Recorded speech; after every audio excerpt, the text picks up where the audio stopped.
Kata guru saya dulu, dia mursyid, namanya Syekh Omar Al-Ma'ruf Ali Abdul Samad. Kalau engkau bingung banyak betul zikir, engkau pilih saja 3. Saya ijazahkan kepada engkau, kata dia. Apa itu Syekh? Kata saya. Yang pertama istighfar. Astaghfirullahalazim alladzi la ilaha illa huwal hayyul qayyum wa atubu ilaih 100 kali. Selepas itu apa? Selawat. Allahumma salli ala sayyidina Muhammad wa ala ali sayyidina Muhammad 100 kali. Selepas itu apa? Afdalul zikri, zikir yang paling afdal, la ilaha illallah 100 kali. Boleh lepas sembahyang 20, boleh sekali duduk 100. Man lazimal istighfar, siapa yang melazimkan memperbanyak istighfar, Allah balas 3. Ja'alallahu lahu min kulli dhiqin makhraja, segala kesempitan hidupnya dibagi Allah makhraja, jalan keluar.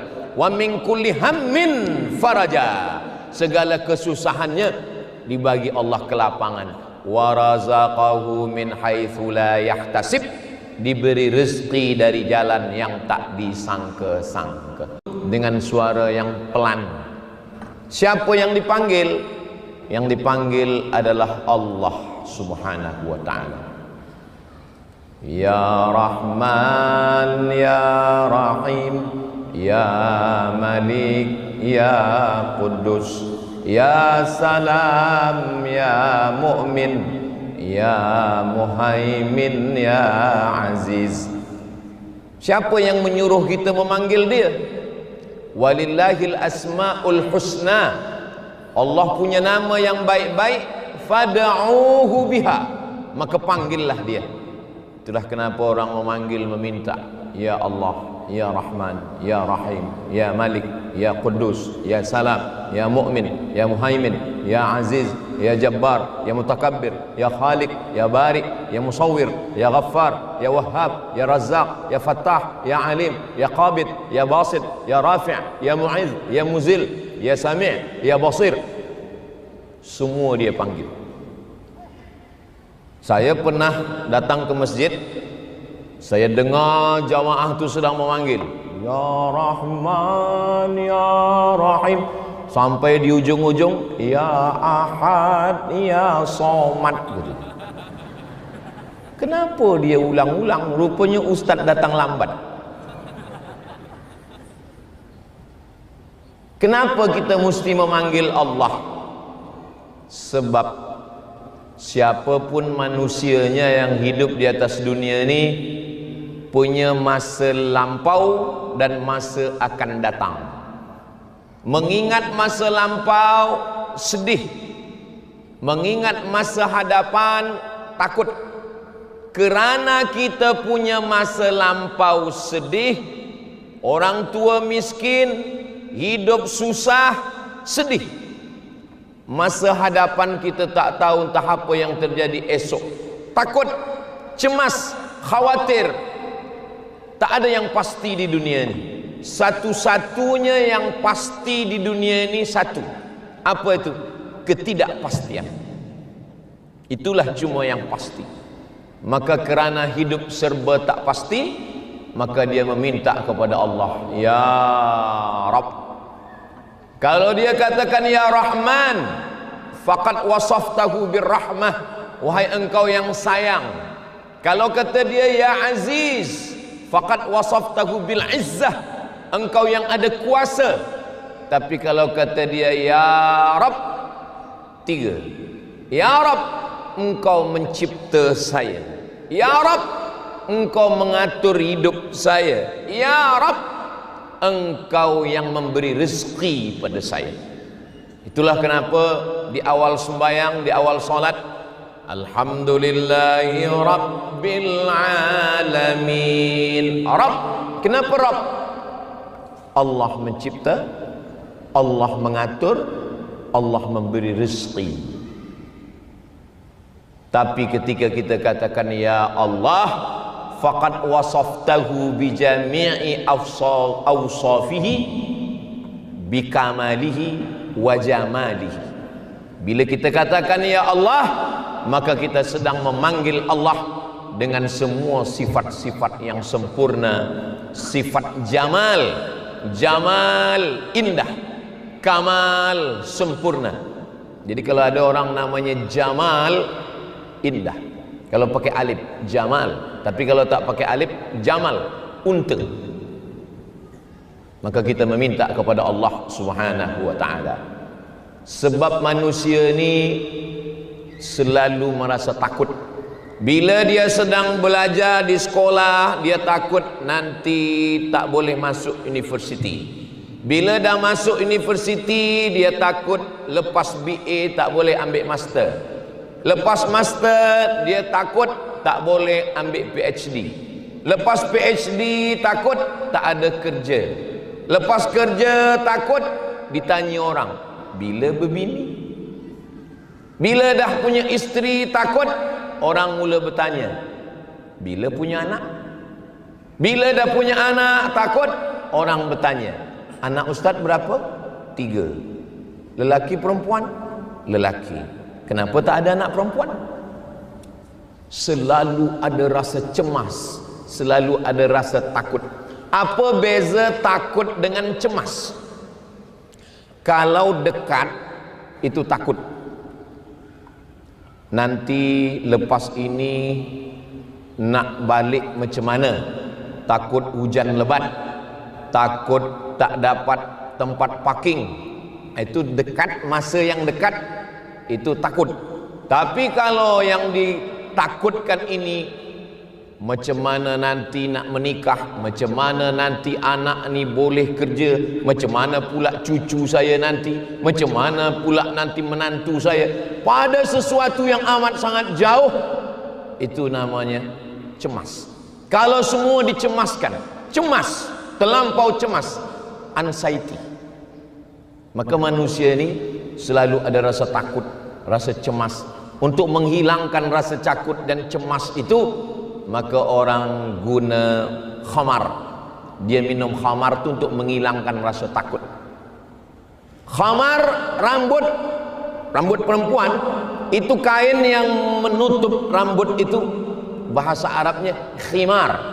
Khimar, kain yang menutup rambut. Khamar, kalau diminum, menutup isi kepala. Kain yang menutup rambut, khimar. Kalau diminum tertutup isi kepala, khamar. Anggur dipijak-pijak mereka, selepas itu airnya, cecairnya ditampung, disimpan selama 7 hari, berbuih, itulah dia menjadi khamar, kena menutup isi kepala. Kalau sudah tutup isi kepala, dia tak lagi boleh membezakan mana kawan, mana lawan, mana sahabat, semua akan dia musuhi. Maka induk dari segala dosa adalah khamar. Ada orang disuruh pilih antara 3, minum khamar, berzina, membunuh. Dia fikir-fikir membunuh ni dosanya besar, berzina ni dosa besar, merosakkan kehormatan orang, maaf nanti boleh hamil punya anak, na'udzubillah. Ini besar, ini besar. Rasa-rasanya yang paling ringan khamar. Maka dia minum khamar. Selepas dia minum khamar, dia pun lupa, dia pun berzina.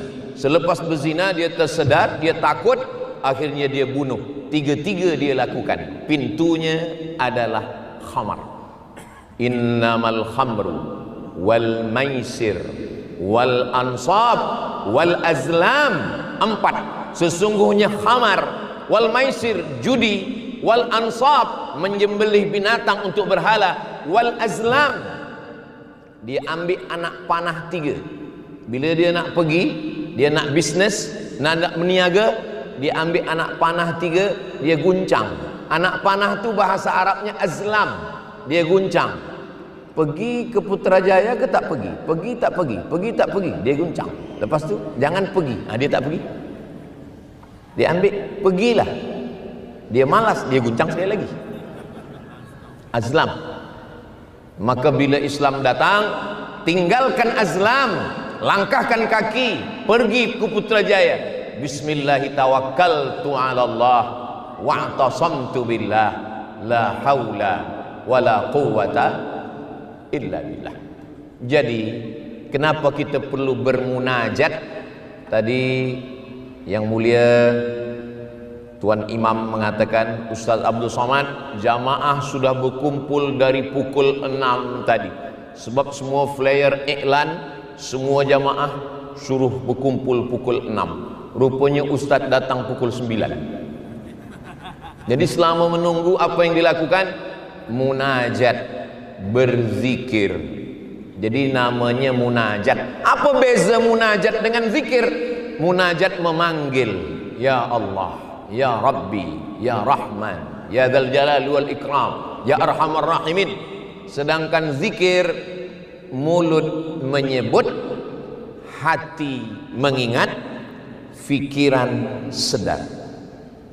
Mulut menyebut, hati mengingat, fikiran sedar. Tasbih, zikir. Tahmid, zikir. Takbir, zikir. Tahlil, zikir. Istighfar, zikir. Salawat pun zikir. Makanya ada orang yang mencampur zikir. Tak ada yang salah. Oh, zikir tak boleh pakai lagu-lagu, Ustaz. Memasukkan lagu ke dalam zikir ni tak boleh. Jadi memasukkan lagu ke dalam zikir tak boleh. Tak boleh. Kenapa muazzin memasukkan lagu ke dalam azan? Ada lagu dalam azan? Ada. Kalau tak ada lagu dalam azan, Allahu Akbar, Allahu Akbar. Ada lagu lah dalam tu. Kalau tak ada lagu dalam azan, macam mana bunyinya? Allahu Akbar, Allahu Akbar. Itu azan orang mengamuk. Imam baca ayat, ada lagu. Bayati, Soba, Sika, Nahawan, Jaharka, Ras, ada lagu. Alhamdulillahi Rabbil Alamin, Ar-Rahmanir Rahim, Maliki Yaumiddin. Suara saya sebetulnya tak elok, tapi mic di masjid ni mantap. Ada jenis mic ni yang Johan Musawaqah pun suara tak elok. Alhamdulillah gitu. Serak aja ada macam tu. Tapi Masya Allah, mic ni luar biasa. Suara saya di sana jelas tak jelas? Alhamdulillah. Ada mic ni ke kita jelas, ke orang tak jelas. Tapi di sini Alhamdulillah semua saya dengar jelas. Alhamdulillah. Maka masjid tu mic ni penting. Imam guna mic, muazzin guna mic, khatib Jumat guna mic, tarhim assalatu wassalamu alaik guna mic, tazkirah guna mic. Maka kalau mic-nya elok, maka insya-Allah ada mic ni kita dengar, oh, ustaz bagi tazkirah, selepas tu kita tanya, apa yang disampaikan ustaz tadi? Dua. Apa? Assalamualaikum buka, Assalamualaikum tutup. Tak ada yang boleh kita tangkap apa yang dia sampaikan. Inilah pentingnya. Maka memasukkan lagu ke dalam zikir boleh. Solawat pun juga begitu. Allahumma salli ala sayyidina Muhammadin tibbil qulubi wa dawaiha wa afiyatil abdani wa shifaiha wa nuril absari wa dhiyaiha. 6. Wa ala alihi wa sahbihi wa sallim. Memasukkan lagu ke dalam salawat boleh, memasukkan lagu ke dalam zikir boleh. Tapi tak semua orang suka lagu. Ada orang yang tak nak berlagu. Saya tak suka yang zikir guna lagu-lagu, saya tak nak berlagu. Okey, tak apa-apa. Subhanallah walhamdulillah wa la ilaha illallah, Allahu akbar, subhanallah walhamdulillah. Ada orang yang berzikir dia tak nak bersuara. Saya kalau bersuara bising. Saya nak berzikir dalam hati saja. Boleh, sila. 3 pilihan.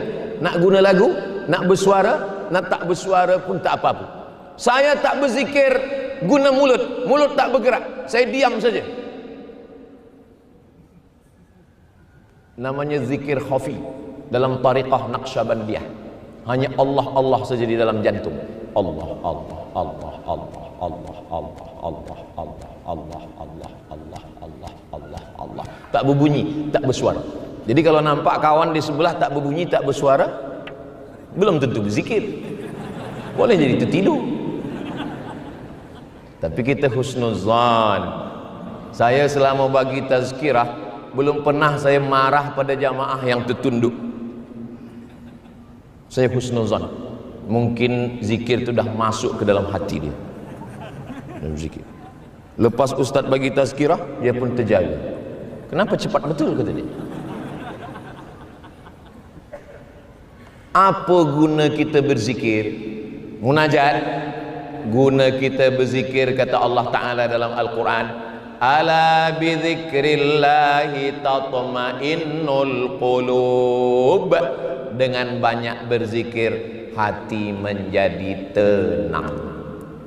Semakin besar bandaraya, semakin ramai manusia, semakin banyak hospital, semakin banyak doktor, rupanya penyakit bukan makin sikit, makin banyak.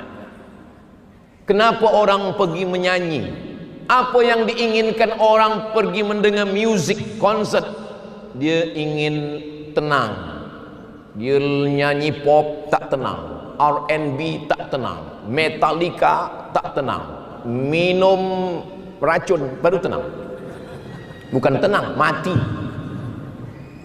Yang menenangkan hati hanyalah zikir, tasbih, tahmid, takbir, solawat, istighfar, semua zikir.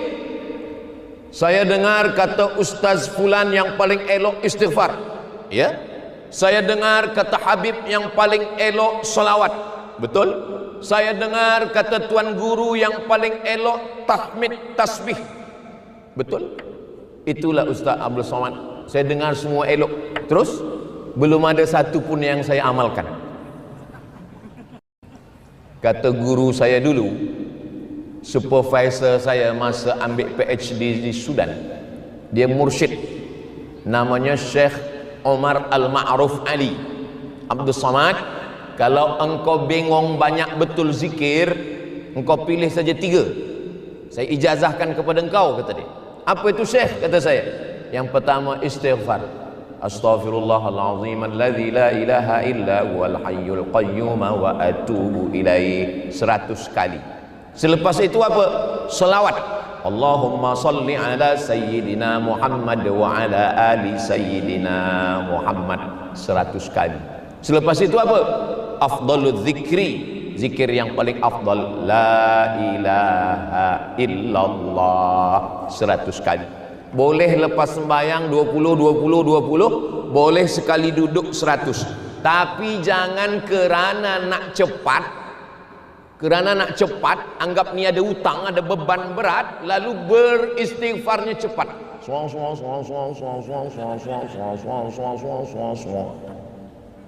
Pelan-pelan. Astaghfirullahalazim alladzi la ilaha illa huwal hayyul qayyum wa atubu ilaih. Man lazimal istighfar, siapa yang melazimkan memperbanyak istighfar, Allah balas 3. Ja'alallahu lahu min kulli dhiqin makhraja. Segala kesempitan hidupnya dibagi Allah makhraja, jalan keluar. Wa min kulli hammin faraja. Segala kesusahannya dibagi Allah kelapangan.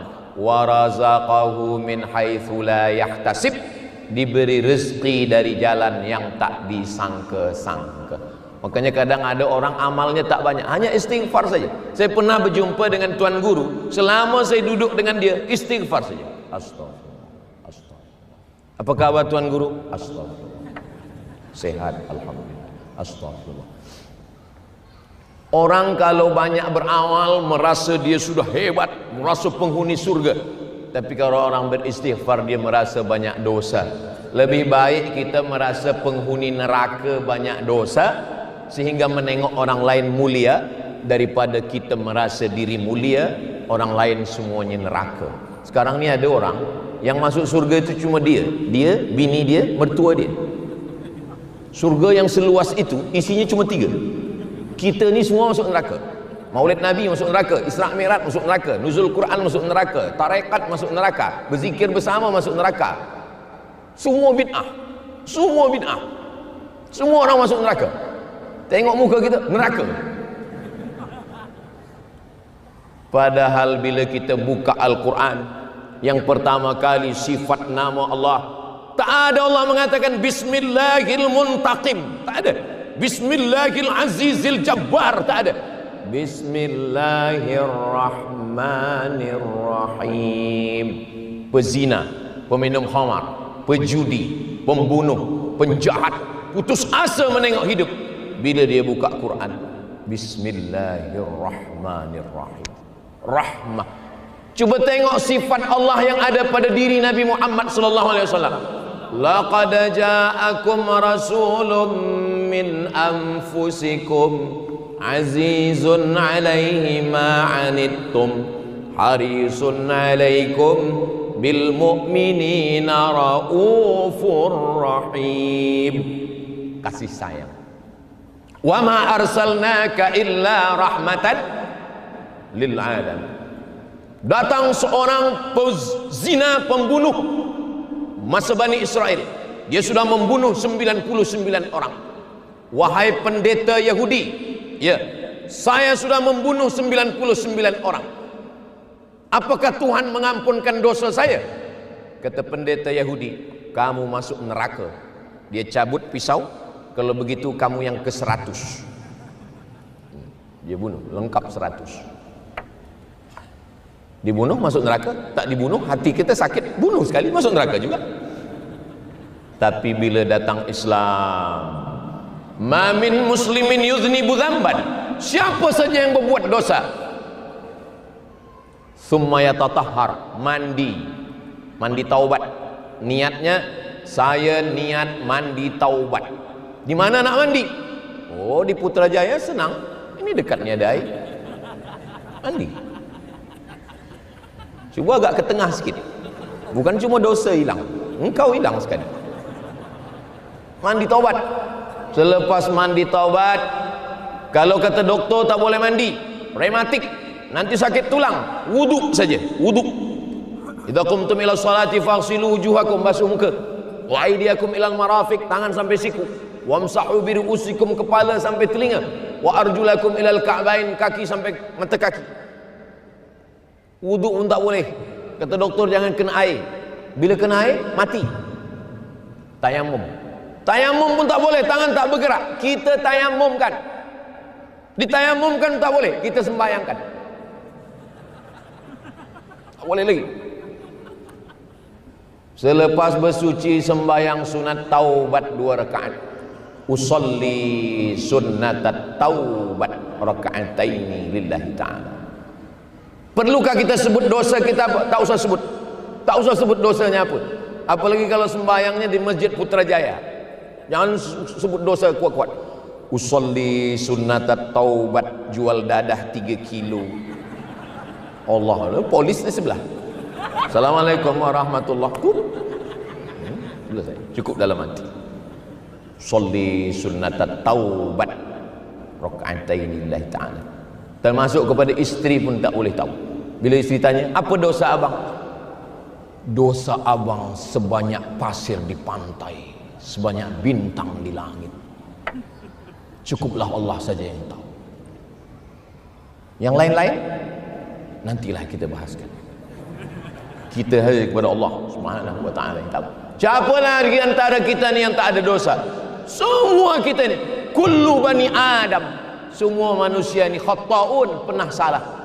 Wa khairul khata'ina tawwabun, sebaik-baik orang yang pernah bersalah adalah orang yang balik ke jalan Allah. Ya ayyuhallazina amanu, hai orang beriman, tubu ila Allah, kembalilah ke jalan Allah, taubatan nasuha. Taubat nasuha. Nasuha 3 huruf. Nasoha. Nasoha, bila kita ambil parang panjang, kita potong sarang lebah di atas kayu tualang, dia jatuh ke bawah, ditampung dengan kain tipis, ditapis. Apa yang tergantung di atas? Ranting kayu tergantung, anak lebah tergantung, lilin lebah tergantung, sampah tergantung. keluar madu yang jernih masuk ke dalam cawan. Itulah dia taubat nasuha. Semuanya ditapis, semuanya bersih. Berapa kali Nabi Muhammad SAW bertaubat? Wallahi demi Allah, inilah astaghfiru ila rabbi wa atubu ilaih. Saya bertaubat kepada Allah mi'ata marrah, 100 kali sehari semalam. Ini kita kadang dosa banyak, bertaubat, istighfar pun macam cepat. Saya kalau udah menengok orang istighfar, apa yang dia baca? Salah satu sebab kenapa zikir terlampau cepat, kerana tidak dilafazkan di mulut. Maka yang menolong kita supaya pelan, dilafazkan di mulut. Sembayang pun begitu juga. Ada sahabat Nabi namanya Khabbab. Ya Khabbab, ya, engkau kalau sembayang pernah engkau sembayang dengan Nabi? Ya, saya sembayang dengan Nabi. Nabi itu kalau sembayang mulutnya bergerak apa tidak? Kata Khabbab, Nabi itu kalau sembayang mulutnya bergerak. Dari mana engkau tahu mulut Nabi bergerak?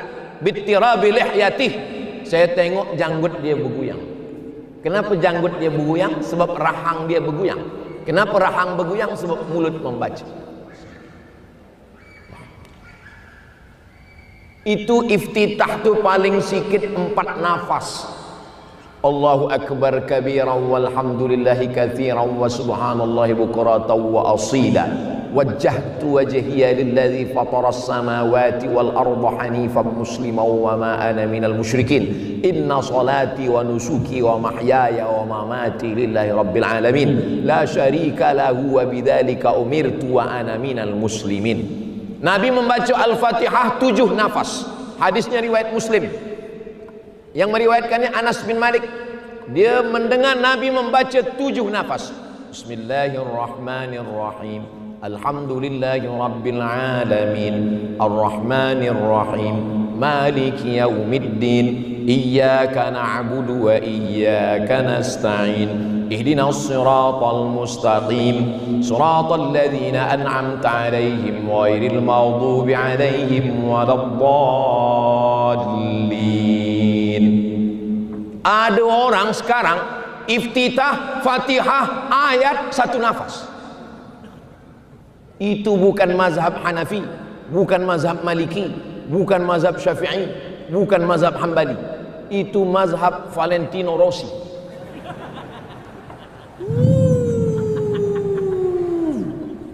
Macam mana sembahyang? Duduk di antara 2 sujud. Duduk antara 2 sujud itu yang kita minta kepada Allah 8. Rabbighfirli warhamni wajburni warfa'ni warzuqni wahdini wa'afini wa'fani. 8. Di antara sembahyang dari iftitah sampai salam, itulah permintaan yang paling banyak antara 2 sujud. Rabbighfirli warhamni wajburni warfa'ni warzuqni wahdini wa'afini wa'fani. Banyak orang yang tak sedar. Nabi panggil, ta'al, kata Nabi. Apa kata Nabi SAW? Irji' ila salatika fa innaka lam tusalli. Engkau ulang sembayang engkau, kerana sembayang engkau tidak sah. Dia sembayang, dipanggil Nabi 2 kali. Irji' ila salatika fa innaka lam tusalli. Ulang sembayang engkau tidak sah. 3 kali. Kata dia, macam mana sembayang yang sah itu? Hatta tatma'inna qa'iman, kalau tegak ada tumakninah. Hatta tatma'inna raki'an, kalau rukuk ada tumakninah. Hatta tatma'inna qa'idan, kalau duduk ada tumakninah.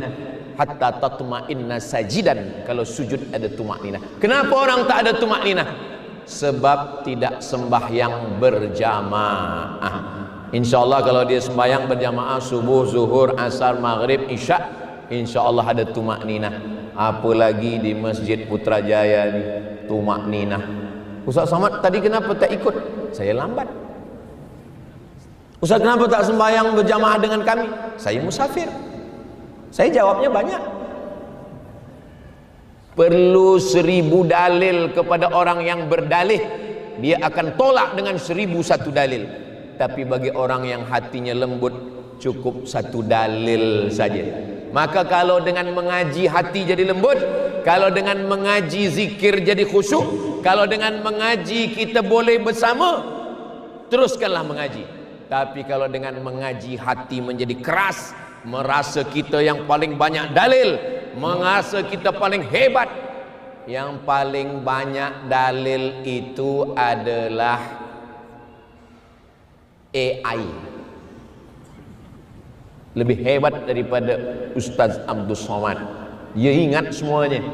Tapi AI tak ada perasaan, AI tak ada mazhab, AI tak ada niat, AI tak ada iman. Karena yang beriman hanya yang punya qalbu, yang punya roh. Inilah yang sedang kita jaga dengan zikir ini. Zikir itu di mana letaknya? Ala bi dzikrillahi tatma'innul qulub. Qalb. Yang lapisan yang di luar namanya sadr.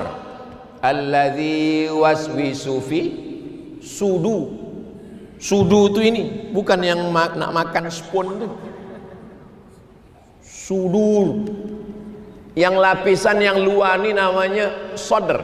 Yang agak masuk ke dalam namanya qalb. Qalb dari kata qallaba yuqallibu, berbalik-balik.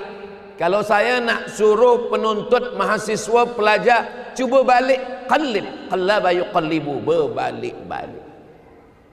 Awak kenapa belum nikah? Itulah Ustaz, berbalik-balik. Kadang nak nikah, kadang tak nikah. Pagi nak nikah, malam tak nikah. Akhirnya berbalik-balik. Kenapa engkau belum juga nikah? Saya dengan bakal istri saya beza keyakinan Ustaz. Hah? Beza keyakinan, beza agama? Enggak, saya yakin, dia tak yakin. Berbalik-balik hati. Maka kita selalu minta pada dia, ya muqallibal qulub, engkau yang membalik-balikkan hati, tsabbit qalbi. Mesti betul baca doanya, tsabbit qalbi, pakai qa.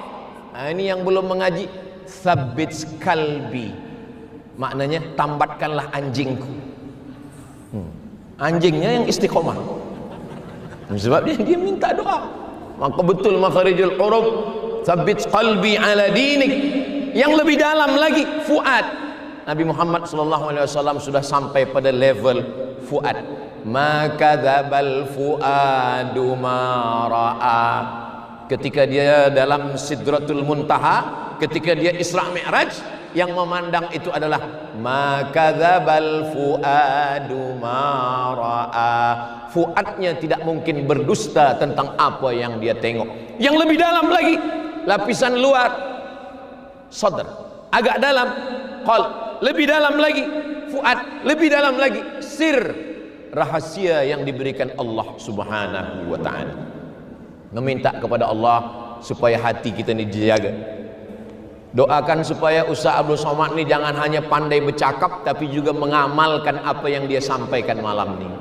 Mudah-mudahan apa yang selalu kita dengar, apa yang selalu kita cakapkan, apa yang selalu kita fikirkan, apa yang selalu kita tengok, apa yang selalu kita bayangkan, itulah nanti yang akan datang bersama kita ketika kita sedang berada di hospital, ketika kita sedang berada di bilik, ketika kita sedang tua, ketika kita sedang bersama, ketika kita sedang sendiri, saat malaikat maut mencabut nyawa kita, yang terdengar di telinga adalah la ilaha illallah.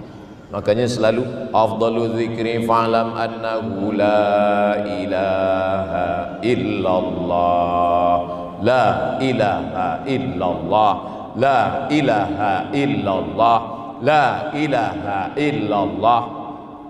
Kenapa engkau tadi waktu berzikir saya tengok bergoyang kepala? Dah, saya pun tak tahu. Saya tengok sebelah kanan bergoyang, kiri bergoyang, saya goyang pula. Kalau dia ikut orang berzikir yang bergoyang kepala, goyangnya itu kepada la, tidak, la ilaha. Tidak ada pokok kayu yang disembah, tidak ada batu yang disembah, tidak ada hantu yang disembah, tidak ada manusia yang disembah. La bashar, wala hajar, wala syajar, wala samar. La ilaha illallah. Macam palu, macam hammer, macam penokok yang dipukulkan ke tangkai jantung, menghalau segala darah-darah hitam, bisikan-bisikan yang ada dalam jantung. Kalau kita memotong ayam, selepas kita potong ayam, kita belah dada ayam, di dalam tu ada macam jantung pisang kecil, kita belah, ada darah di dalam, menggumpal darah. Begitulah setan masuk ke dalam jantung. Jantung ke hati, Ustaz. Hati yang di tengah ni, ini hati, liver. Kalau yang di sini sebesar jantung pisang, sebesar genggaman. Saya kurus, jantung saya sebesar ni. Kalau ada orang yang tangannya besar, sebesar itulah jantung dia, berdegup dan berdetak. Itulah hidup kita. Makanya kenapa si fulan masih hidup? Ada orang pengsan, didengar. Bila nampak suami mula tak berbunyi lagi, tak nampak ada lagi, tak ada bergerak, dengarkan. Nanti malam cuba tengok dia tidur, tak bergerak, cuba dengar. Tiba-tiba dia dengar keluar suara, I love you. Ala fil jasadi mut'ah. Ketahuilah di dalam badan ni ada seketul, ada segumpal.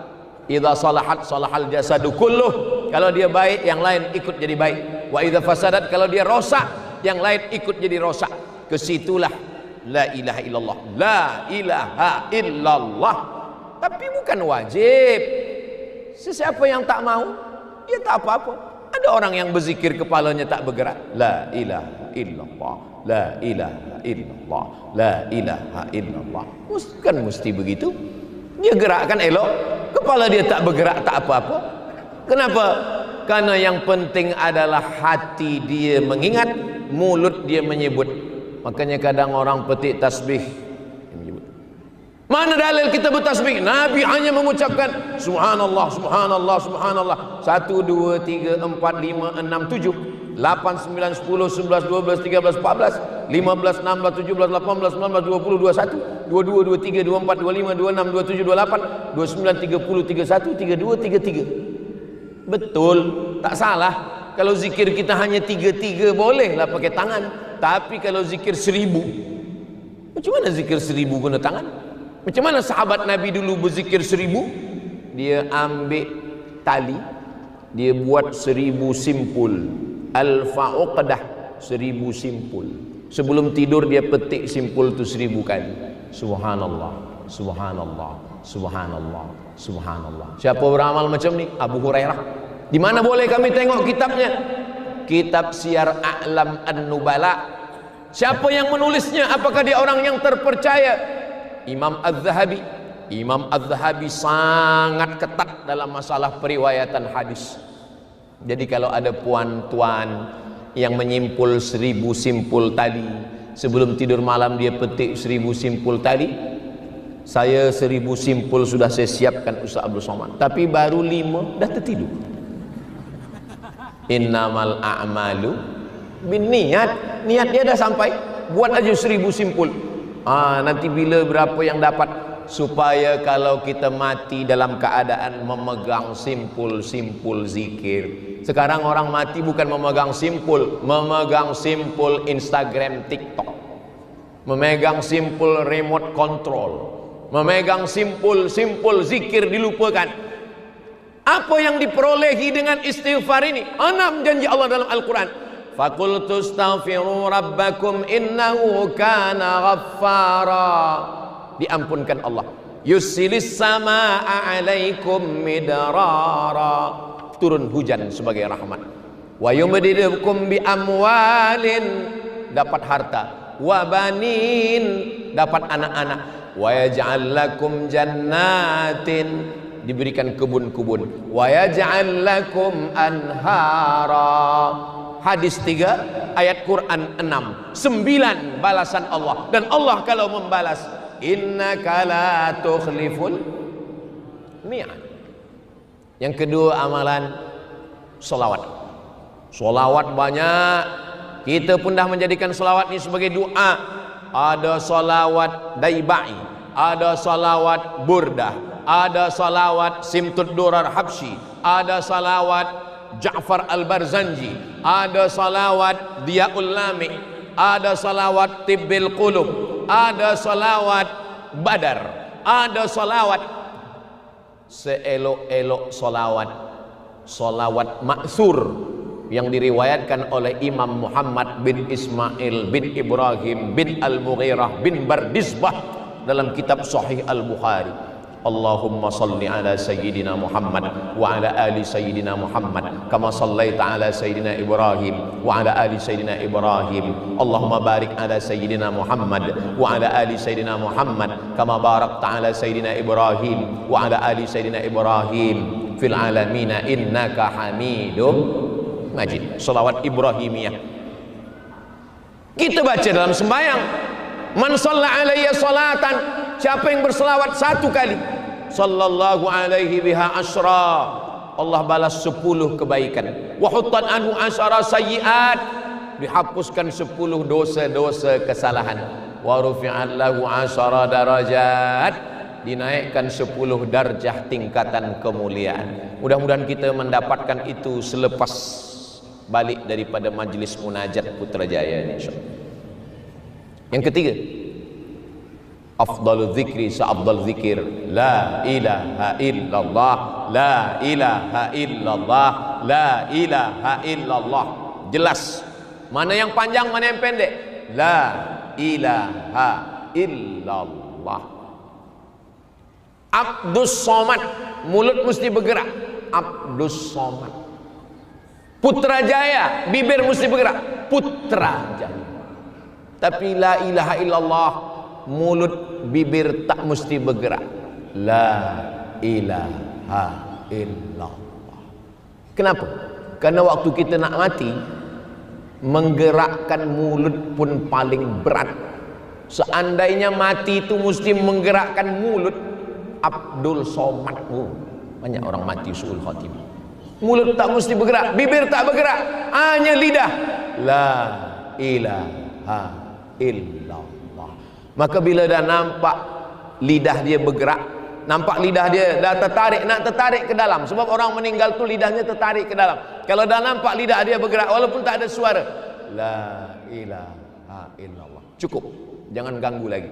Tapi kalau dia mengigau, meracau, dia tanya, mana surat tanah, kata dia. Bisikkan ke telinga sebelah kanan. Talqin sunnah. Dalilnya mana? Laqinu mautakum, talqinkan orang yang akan mati sakratul maut, nazak, talqinkan ke telinga. La ilaha illallah. Jangan takut cerita mati. Banyak suami takut cerita mati pada isteri, isteri pun takut cerita mati. Jangan, sebab nanti bila dia datang semua terkejut, anak lari, isteri tak tahu nak buat apa. Buat latihan. Malam ni bolehlah cuba-cuba. Nanti subuh pukul 4.30, pukul 5.30, bila nampaknya dia tak ada nak jaga subuh, cubalah tinggal ke kanan. La ilaha illallah. Dia pun terkejut. Apa ni, kata dia. Khawatirnya kita nak bergurau, malaikat serius. Mudah-mudahan kita semua mati husnul khatimah. Ya Allah biha, ya Allah biha, ya Allah bi husnil khatimah. Sakaratnya mabuk. Dari kata sakar, macam orang mabuk, hilang ingatan. Maka tengoklah macam mana orang susahnya sakarat. Ada mata begini, ada macam-macam. Sampai diambil daun kelor, dipukulkan, tak juga mati. Batangnya dipukulkan, mati. Saking susahnya mati. Tapi ada orang-orang yang senang saja, bergerak aja bibirnya sikit, la ilaha illallah, mati. Itu maka dibacakan Yasin. Apa kata Imam Al-Hafiz Abul Fida Ismail Ibnu Katsir, nama tafsirnya Al-Quranil Azim, la tuqra'u fi amrin asirin. Kalau surah ini dibacakan pada perkara yang susah, pada perkara yang payah, illa yassarahullah, dimudahkan Allah. Itu maka kalau ada di rumah, hospital, di bilik, susah, jangan ribut, jangan bising. Yang tak nak baca doa, keluar semua. Yang ada di dalam tu senyap. Satu orang baca Bismillahirrahmanirrahim, Yasin wal Qur'anil Hakim. Kita dah banyak cuba. Alhamdulillah Ustaz Abdul Somad, yang Ustaz bacakan kemarin tu alhamdulillah. Cuman mati. Dua gendang, kalau tak hidup mati. Kalau kita menjenguk orang yang nak meninggal sakratul maut, cakap kita yang elok-elok. Kalau tak, jangan menengok. Ni kalau macam ni nampaknya tak sampai Jumaat selesai ni. Game is over ni. Jangan. Kalaupun mendoakan yang kira-kira doa tu menyinggung perasaan, jangan kuat. Ini kadang ada orang, ya Allah, kalau hidup ini baik bagi dia, panjangkan umurnya. Kalau tapi nampak kalau tersiksa, matikanlah dia. Memang cakap tu betul, tapi bagi keluarganya, kau doakan dia mati. Ya Allah, kalau umur dia panjang, panjangkanlah umurnya, jadikan amal soleh. Tapi kalau berat bagi dia, jagalah perasaan orang. Kadang kita ni sebab menengok, itulah pentingnya kita melatih diri supaya kita tenang. Saya tentang masalah mati ni tak ada saya rahasia-rahasia. Ini bilik tempat tidur, di atas tu dah saya buatkan yang paling atas sekali. Itu ada beg warna hitam, ada 3 helai kain kafan. Waktu umrah dulu dah dibasuh dengan air zam-zam. Nanti bila saya mati, itu untuk kafan saya. Dah saya tulis semua. Nanti yang memandikan saya si fulan, yang memegang kepala saya waktu di bawah si fulan, yang memegang pinggang si fulan, yang memegang kaki si fulan. Waktu melepas tu jangan panjang-panjang tazkirah. Sekarang banyak orang melepas orang meninggal, tazkirah sampai 5 orang. Apa panjang-panjang? Kalau dia orang baik, cepat jumpakan dia dengan amal kebaikannya. Kalau dia orang tak baik, cepat lepaskan beban dari pundakmu. Maka hanya setakat mohon kepada hadirin hadirat, jiran, kawan, sahabat semua, mohon maaf bila ada silap salah. Kami daripada ahli waris akan membayar hutang piutang yang besar-besar nanti, yang kecil-kecil dulu. Selepas itu kita minta izin, bismillah tawakkalna 'ala Allah. Kena kita jumpakan dia dengan kebaikannya. Supaya apa? Supaya orang ini mengingat Allah Subhanahu wa taala. Tak putus kita ini mengingat. Ya, sebagai manusia tentu Ustaz Abdul Somad pun ada lupa juga, ya, lalai. Macam mana zikir itu? Macam meniti pematang di tengah sawah. Ini sawah padi. Ini padi. Di tengah ini ada tanah liat, tempat orang memikul padi. Kadang-kadang jatuh ke kanan, naik balik. Kadang-kadang licin di tanah ni, jatuh, naik balik. Kadang-kadang jatuh, naik balik. Begitulah zikir. Kadang lupa, ingat astagfirullah. Kadang lupa, ingat balik. Kadang lupa, ingat balik. Jangan sudah licin, jatuh, masuk pula ke dalam kolam, menangguk-nangguk ikan pula. Lupa apa tujuan. Tujuan kita membawa padi sampai ke tepian. Setelah itu barulah kita selamat. Beban kita ni kita bawa, barulah kita sampai. Saya ni suka juga menonton YouTube. Orang-orang yang tak Islam tu saya tonton juga. Saya nak tengok macam mana mereka menghilangkan beban fikiran. Saya nak tengok macam mana, how you can stop your mind. Bagaimana menghentikan fikiran. Kata dia, pejamkan mata, tahan nafas, tarik, tahan, keluar dari bawah. Nafas kita ni 2. Ada nafas tarik ke atas, hembus, tarik, hembus. Rupa-rupanya dia mengajarkan bagaimana supaya fokus pada nafas. Fokus pada nafas sehingga lupa yang lain. Lupakan yang lain, lupakan masalah, lupakan bini. Kata dia, lupakan semua. Lupakan elektrik, lupakan hutang, lupakan kereta, lupakan rumah. Fokus pada nafas. Kita tidak diajarkan fokus pada nafas. Kita disuruh berzikir. Kita fokus dengan zikir kita. Makanya kalau ada orang yang ikut tariqah, tariqah artinya cara berzikir mengingat Allah. Ada tariqah itu Imam Abul Hasan Asy-Syadzili, tariqah Syadziliyah namanya. Zikirnya banyak, zikir pagi, zikir siang, zikir petang. Ada tariqah itu namanya tariqah Abdul Karim Samman, namanya tariqah Sammaniyah. Ada tariqah itu namanya tariqah Abdullah Syattari, namanya tariqah Syattariyah. Ada namanya tariqah itu Imam Bahauddin An-Naqsyabandi, namanya tariqah Naqsyabandiyah.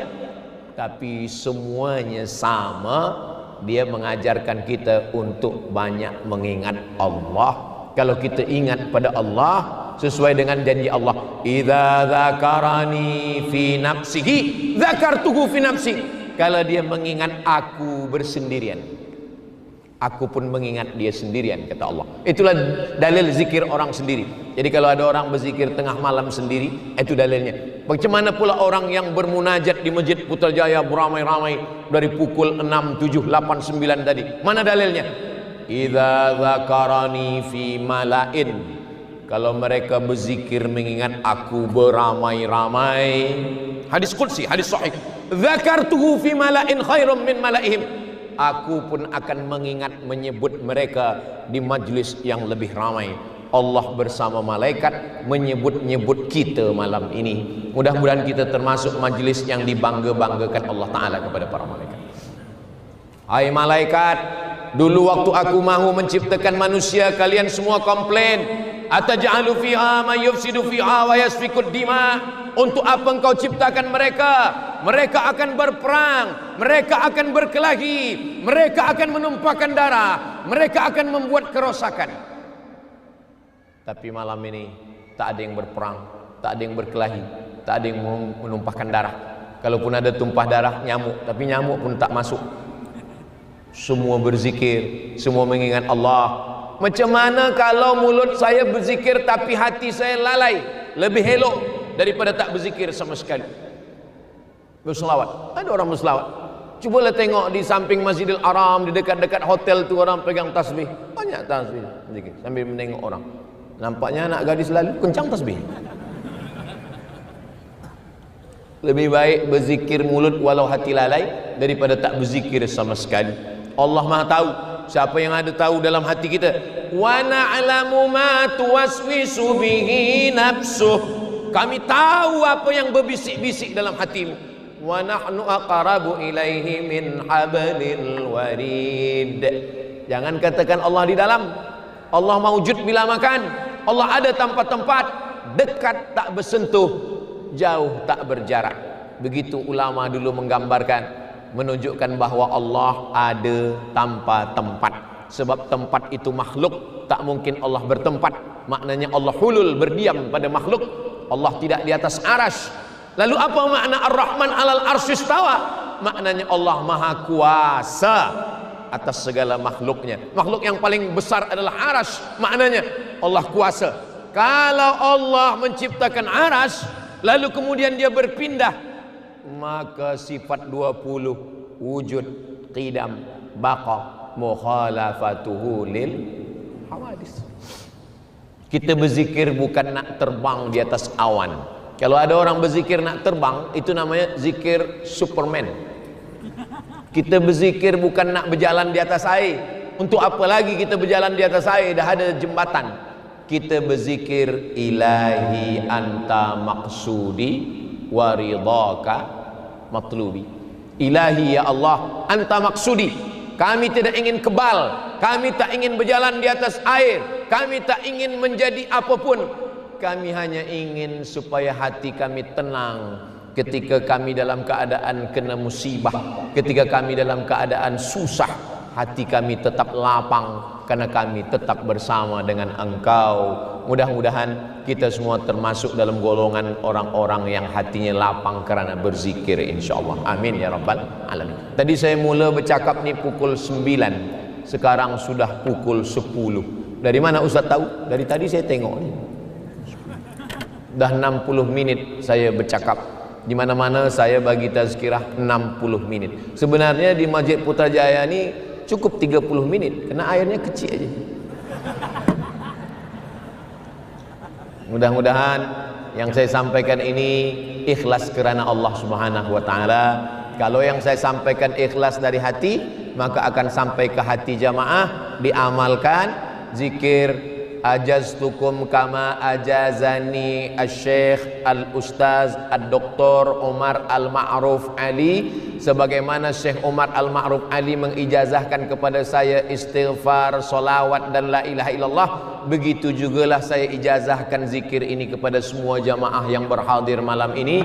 Mudah-mudahan kita amalkan, mudah-mudahan kita semua diberikan Allah istiqamah iman dan Islam. Ya muqallibal qulub, engkau yang membalikkan hati, sabbit qulubana, kokohkan hati kami, ala dinik, dalam agamamu, wa ala ta'atik, dalam ketaatan kepadamu. Allahumma rzuqna qalban syakira, berikanlah kami hati yang bersyukur, wa lisanan dzakir,